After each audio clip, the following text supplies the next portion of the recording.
আর ওই ডাক্তার দেখাতে গেছিলাম বুঝছেন। ডাক্তার দেখাতে গেছিলেন? হ্যাঁ, কয়টার দিকে ফরিদপুরে করেছেন? ফরিদপুরে ১টার দিকে গেছিলাম। আজকে আর এই জায়গা চুরি হয়েছিল আপনার আনুমানিক ৯টার দিক। লাইট সব বন্ধ ছিল হুম।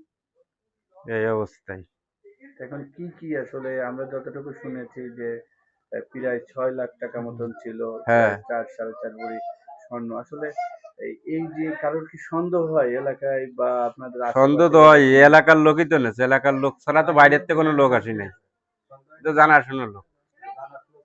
ঠিক আছে। তার মানে আপনারা যে আজকে ডাক্তার দেখাতে যাবেন এরকম আগে থেকেই এরকমের কোনো? হ্যাঁ, সেইটাই তো লাইট ওই তালা ওই গেটের উপর দিয়েছে ও, হ্যাঁ, গেটের উপর দিয়েছে।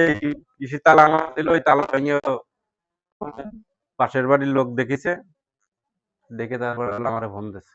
আমি তো শহরে ছিলাম আর আমার বউরা গেছিল এসে ডাক্তার দেখাতে।